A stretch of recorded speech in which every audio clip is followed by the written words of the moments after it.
नमस्कार बच्चों, आज हम पढ़ेंगे अव्यय। अव्यय सबसे पहले देख लेते हैं कहते किसको है। अव्यय की परिभाषा, भेद और उदाहरण। अव्यय का शाब्दिक अर्थ होता है जो व्यय न हो, जिसके रूप में लिंग, वचन, पुरुष, कारक, काल आदि के वजह से कोई परिवर्तन नहीं होता है, उसे अव्यय कहते हैं। उस शब्द को अव्यय कहते हैं। अव्यय शब्द हर स्थिति में अपने मूल रूप में रहते हैं। इन शब्दों को अविकारी भी कहा जाता होगा। आपने देखा है अपनी पुस्तक में, पीछे ग्रामर में आप लोगों को दिया हुआ है विकारी या नविकारी शब्द, उसमें अविकारी यही अव्यय ही है। जैसे जब, तब, अभी, अगर, वह, यहाँ, वहाँ, इधर, उधर, किंतु, परंतु, बल्कि, इसलिए, अतएव, अवश्य, तेज, कल, धीरे, लेकिन, चूंकि, क्योंकि।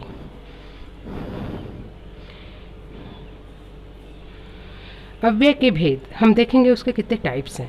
पहला है क्रिया विशेषण अव्यय, दूसरा है संबंध बोधक अव्यय, तीसरा है समुच्चय बोधक अव्यय और चौथा है विस्मयादि बोधक अव्यय। अब देखते हैं क्रिया विशेषण अव्यय कहते किसे हैं।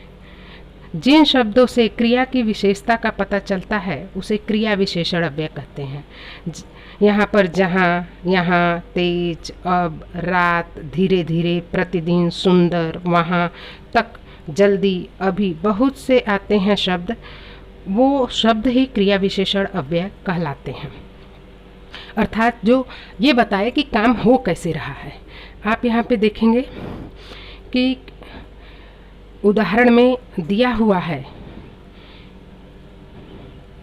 कि कैसे वहाँ यहाँ से चला गया, घोड़ा तेज दौड़ता है। तेज दौड़ना, देखो दौड़ने की विशेषता तेज शब्द है। और यहाँ, वह यहाँ से चला गया कहाँ से? यहाँ से।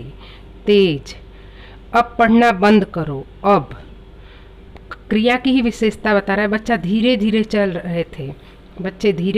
रहे थे। फिर वे लोग रात को पहुँचे, रात। फिर समय है, ये समय बता रहा है। सुधा प्रतिदिन पढ़ती है, प्रतिदिन। वह यहाँ आता है यहाँ। रमेश प्रतिदिन पढ़ता है, फिर से प्रतिदिन शब्द आया। सुमन सुंदर लिखती है, सुंदर अभी बोलोगे विशेषण है, लेकिन लिखने की विशेषता बता रहा है तो है ही, क्रिया विशेषण ही है वो। मैं बहुत थक गया, बहुत, यहाँ पे बहुत है, थकने की विशेषता बहुत ज़्यादा थक गया है वो। ये सब शब्द क्रिया विशेषण अव्यय कहलाते हैं। अब आपको परीक्षा में ये तो बिल्कुल नहीं बताना है कि ये सब पॉइंट्स भी उसके नाम या समथिंग कुछ ऐसा, लेकिन आपको कुछ ये परिभाषाएं और उसके सब पॉइंट्स जो हैं, उसके भेद, क्रिया विशेषण अव्यय के भेद हैं, वो पढ़ाना आवश्यक है। क्योंकि आपको पता चलना चाहिए कि ये क्रिया विशेषण के ही हैं और वो शब्द आप पहचान सको। क्रिया विशेषण में 4 भेद हैं: कालवाचक, स्थानवाचक, परिमाणवाचक, रीतिवाचक। कालवाचक जैसे समय बताए, जो जिन अव्यय शब्दों से कार्य के, व्यापार के होने का पता चले उसे कालवाचक कहते हैं। कालवाचक क्रिया विशेषण अव्यय, जैसे वह नित्य टहलता है, नित्य। नित्य शब्द है, नित्य। वे कब गए, कब देखिए सब समय है। सीता कल जाएगी। वह प्रतिदिन पढ़ता है, दिन भर वर्षा होती है। कृष्ण कल जाएगा। ये सभी काल हैं। समय बता रहे हैं तो कालवाचक हो गए। स्थानवाचक, जिन अव्यय शब्दों से कार्य के, व्यापार के होने के स्थान का पता चले उसे स्थानवाचक कहते हैं, अर्थात जगह जो बता दे। मैं कहाँ जाऊँ, कहाँ। तारा कहाँ, अवम किधर गई, किधर। सुनील नीचे बैठा। इधर उधर मत देखो, इधर उधर, इधर उधर। वह आगे चला गया, आगे। उधर मत जाओ, उधर। ये सब शब्द जो हैं वो जगह बता रहे हैं। परिमाणवाचक, अर्थात जो नापतौल होता है।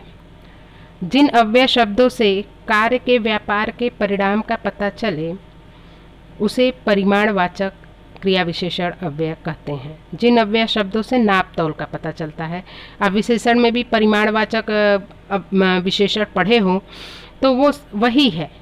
मैं बहुत घबरा गया, बहुत। वह अतिशय व्यथित होने पर भी मौन रहा, अतिशय। उतना बोलो जितना जरूरी, उतना और जितना। रमेश खूब पढ़ता है, खूब। गाड़ी तेज गाड़ी चल रही है या गाड़ी तेज चल रही है, तेज।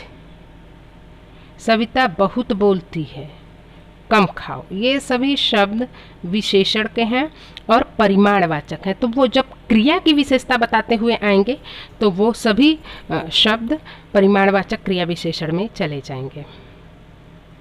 रीतिवाचक, अर्थात रीति का अर्थ ही होता है कि नियम पूर्वक, जिन किस तरीके से होगा ना, तो वहाँ पे रीतिवाचक होगा। जिन अव्यय शब्दों से कार्य के व्यापार की रीति या विधि का पता चले उसे रीतिवाचक क्रिया विशेषण अव्यय कहते हैं।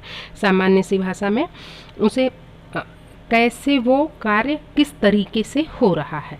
जैसे जरा सहज एवं धीरे चलिए, सहज धीरे। हमारे सामने शेर अचानक आ गया, अचानक। कपिल ने अपना कार्य फटाफट कर लिया, फटाफट। मोहन शीघ्रता से चला गया, शीघ्रता। वह पैदल चलता है, पैदल। ये सभी रीतिवाचक है कि कार्य किस तरीके से हो रहा है। ये हमने अभी तक पढ़े हैं क्रिया विशेषण अव्यय के चारों सब पॉइंट्स। अब हम अव्यय के ही दूसरे प्रकार पे जाएंगे, संबंध बोधक अव्यय। जिन अव्यय शब्दों के कारण संज्ञा के बाद आने पर दूसरे शब्दों से उसका संबंध बताते हैं उन शब्दों को संबंध बोधक अव्यय कहते हैं। ये शब्द संज्ञा से पहले भी आ जाते हैं, कभी कभी पहले आ जाते हैं और कभी आप देखोगे एक ही वाक्य में दो संज्ञा शब्द या संज्ञा और सर्वनाम है तो भी बीच में वो जोड़ने के लिए और संबंध बताने के लिए आ जाते हैं। वो एक का दूसरे से संबंध बताते हैं, इसीलिए इसे संबंध बोधक अव्यय कहते हैं। मैं विद्यालय तक गया, तक। स्कूल के समीप मैदान है, समीप, के समीप। धन के बिना व्यवसाय चलना कठिन है, के बिना। सुशील के भरोसे यह काम बिगड़ गया, के भरोसे। मैं पूजा से पहले स्नान करता हूँ, पहले। मैंने घर के सामने कुछ पेड़ लगाए, के सामने। उसका साथ छोड़ दीजिए, यहाँ पे उसका साथ छोड़ दीजिए, साथ। छत पर कबूतर बैठा है, पर। आप बोलोगे मिस ये सब तो कारक में भी आता है। हाँ अवश्य आता है, लेकिन जब आपसे पूछा जाएगा अव्यय तब वो संबंध बोधक अव्यय पर बताओगे। राम भोजन के बाद जाएगा, के बाद। मोहन दिन भर खेलता है, दिन भर। रमेश छत के ऊपर राम खड़ा है, छत के ऊपर राम खड़ा है, के ऊपर। रमेश घर के बाहर पुस्तक रख रहा है, घर के बाहर, के बाहर। पाठशाला के पास मेरा घर है, के पास। ऐसे ये सभी शब्द संबंध बोधक अव्यय में आते हैं। अब समुच्चय बोधक अव्यय किसे कहते हैं? समुच्चय अर्थात आप जोड़ने को बोल सकते हैं, तो जो वाक्य के एक भाग को दूसरे से जोड़े।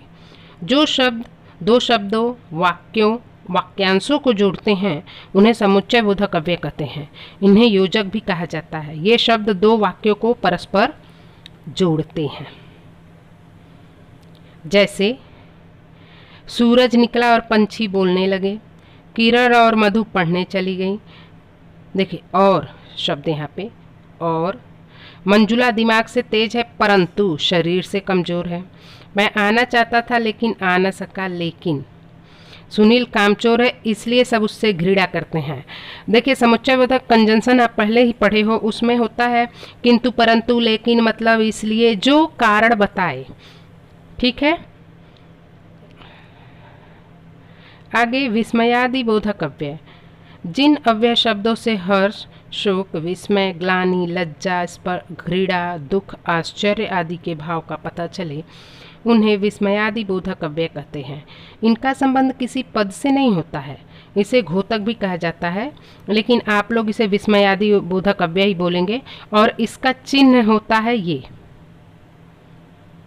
ये चिन्ह बड़े अच्छे से आप लोग पहचानते हो।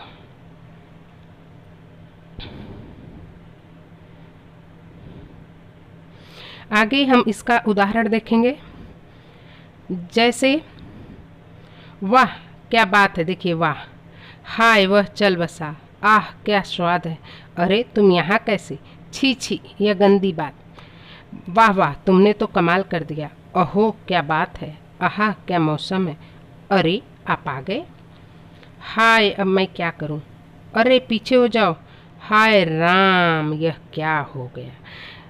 आप अरे बड़ी तेज प्रयोग करते हैं, सब लोग अरे अरे बहुत बोलते हैं, लेकिन आपको पता नहीं होता है कि वो किस स्थान पे प्रयोग किया जाता है। अभी आपको इसके पीछे अभ्यास प्रश्न दिया गया है, आप पूरा वीडियो देखेंगे ध्यान से और ये पूरा अभ्यास प्रश्न पूरा करेंगे, तब आपको समझेगा कि आपने कितना अव्यय समझा है। एक बार हम फिर दोहरा लेते हैं कि हमने आज क्या पढ़ा। हमने आज अव्यय पढ़ा, अव्यय के 4 भेद पढ़े, क्रिया विशेषण अव्यय, संबंध बोधक अव्यय, समुच्चय बोधक अव्यय और क्रिया विशेषण अव्यय के 4 उपभेद भी पढ़े हमने। उसमें हमने देखा कि काल का, स्थान का, रीति का, परिमाण का अर्थात कितनी मात्रा में है, तो वो सब एक साथ ही मिला के क्रिया विशेषण अव्यय में ही आते हैं।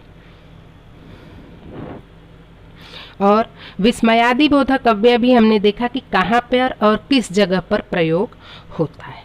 धन्यवाद।